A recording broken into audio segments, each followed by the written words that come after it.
ఆదికాండము 2వ అధ్యాయము.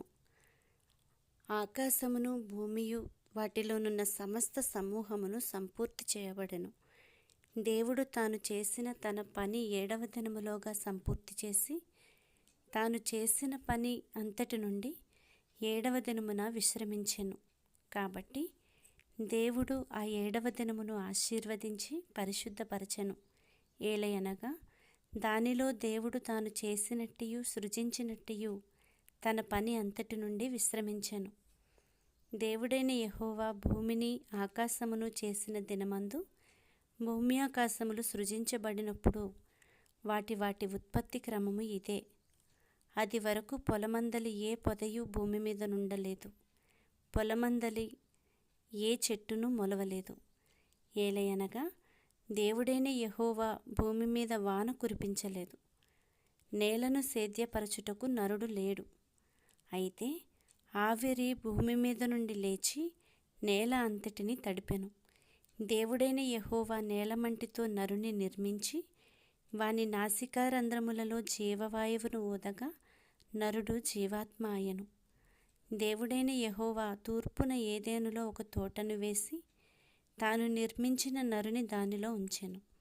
మరియు దేవుడైన యెహోవా చూపునకు రమ్యమైనదియు ఆహారమునకు మంచిదియునైన ప్రతి వృక్షమును, ఆ తోట మధ్యను జీవవృక్షమును, మంచి చెడ్డల తెలివినిచ్చు వృక్షమును నేల నుండి మొలిపించెను. మరియు ఆ తోటను తడుపుటకు ఏదెనులో నుండి ఒక నది బయలుదేరి అక్కడి నుండి చీలిపోయి 4 శాఖలాయెను. మొదటి దాని పేరు పీషోను. అది హవీలా దేశమంతటి చుట్టూ పారుచున్నది. అక్కడ బంగారమున్నది. ఆ దేశపు బంగారము శ్రేష్టమైనది. అక్కడ బోళమును గోమేధికములను దొరుకును. రెండవ నది పేరు గీహోను. అది కూషు దేశమంతటి చుట్టూ పారుచున్నది. మూడవ నది పేరు హిద్దెకెలు. అది అష్షూరు తూర్పు వైపున పారుచున్నది. 4వ నది యూఫ్రటీసు.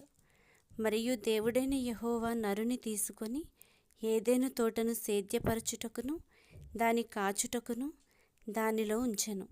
మరియు దేవుడైన యెహోవా ఈ తోటలోనున్న ప్రతి వృక్షఫలములను నీవు నిరభ్యంతరముగా తినవచ్చును. అయితే మంచి చెడ్డల తెలివినిచ్చు వృక్షఫలములను తినకూడదు. నీవు వాటిని తిను దినమున నిశ్చయముగా చచ్చెదవని నరునికి ఆజ్ఞాపించెను.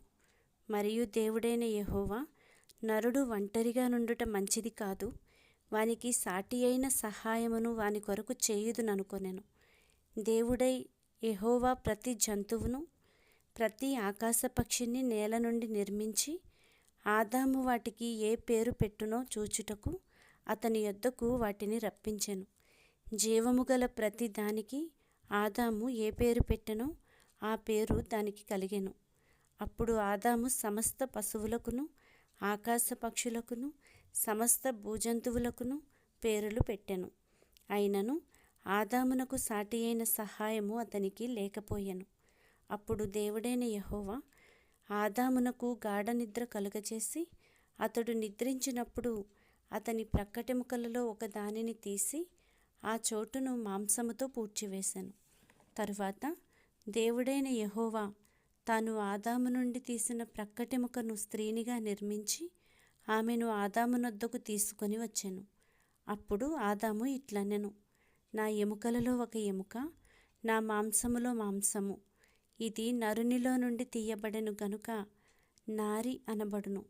కాబట్టి పురుషుడు తన తండ్రిని తన తల్లిని విడిచి తన భార్యను హత్తుకొనును, వారు ఏక శరీరమై ఉందురు.